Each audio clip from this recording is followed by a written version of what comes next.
Assalamualaikum warahmatullahi wabarakatuh. How are you today? I hope you will be fine.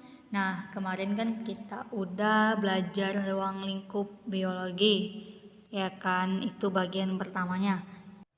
Kita sudah belajar mengenai karakteristik dasar makhluk hidup, bahwa makhluk hidup itu disusun oleh sel, dan makhluk hidup mengalami pertumbuhan dan perkembangan, dan setiap makhluk hidup beradaptasi terhadap lingkungan dan melakukan proses metabolisme.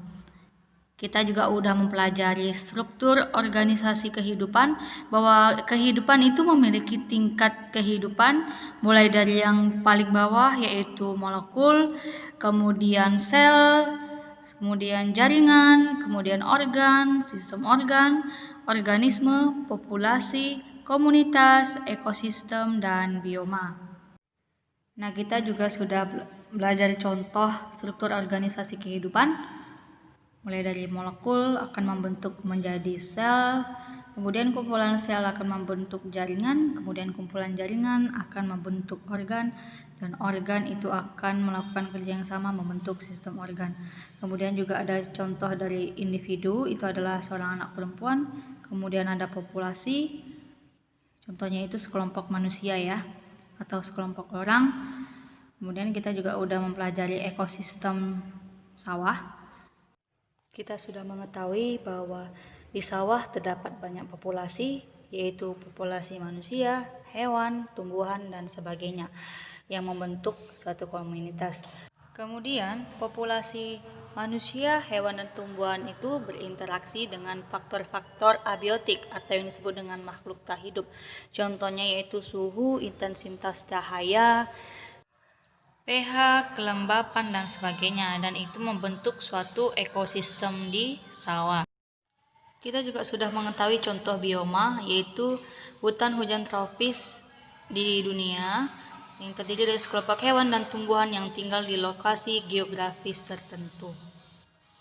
Dan kita juga udah mempelajari sistem klasifikasi 6 kingdom. Yang pertama yaitu Protista, kemudian Animalia, Fungi, Plantae, Archaebacteria, dan Eubacteria. Oke, untuk selanjutnya kita akan mempelajari tentang pemecahan masalah biologi dengan metode ilmiah.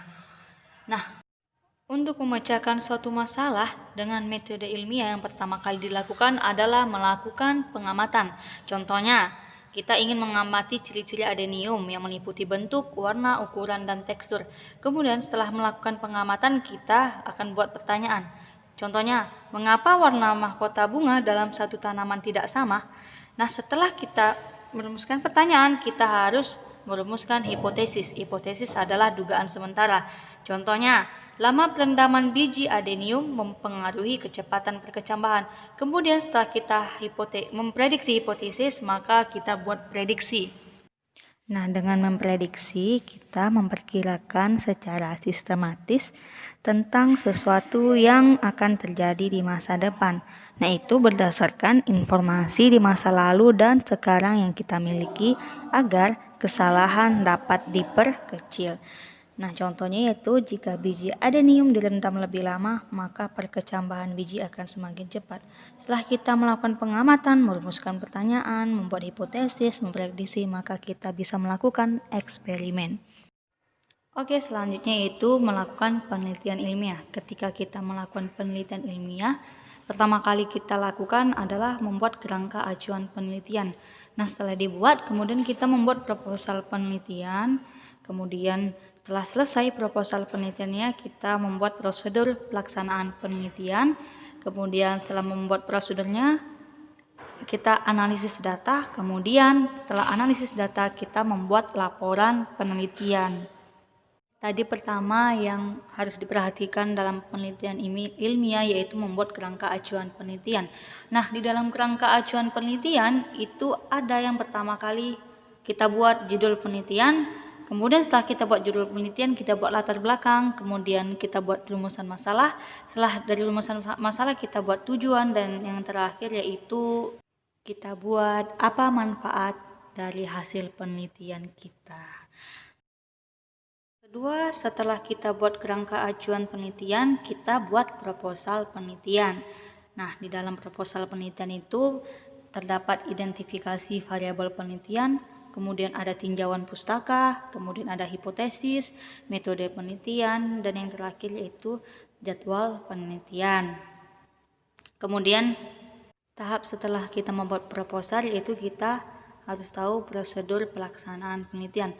Nah, contohnya itu penelitian pengaruh suhu perendaman biji adenium terhadap kecepatan perkecambahan. Yang pertama kali kita siapkan alat dan bahan. Nah, seperti air, biji adenium, dan tanah. Kemudian yang kedua yaitu merendam biji adenium. Nah, setelah merendam biji adenium, kita mengamati dan menuliskan hasilnya ke dalam tabel pengamatan. Nah, setelah kita melakukan prosedur pelaksanaan penelitian, kita analisis data.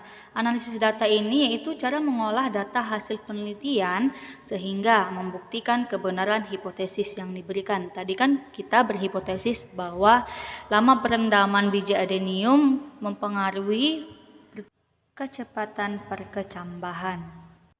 Nah, jadi kita buat analisis datanya dengan mencari nilai rata-rata kecepatan perkecambahan biji adenium pada tiap perlakukan. Nah, cara menganalisis data itu ada 3. Yang pertama, mendeskripsikan data, kemudian menginterpretasikan data, dan yang terakhir yaitu menganalisis data. Nah, setelah kita analisis data, barulah kita dapat membuat laporan penelitian. Yang bab pertama itu terdiri dari pendahuluan, kemudian bab kedua tinjauan pustaka, bab 3 yaitu metode penelitian, kemudian bab 4 ada data dan pembahasan, dan bab 5 kesimpulan dan saran. Setelah itu dibuat daftar pustaka dan lampiran. Nah, jadi seperti itu. Oke, selanjutnya yaitu keterkaitan atau kita sebut aja hubungan biologi dengan ilmu yang lain.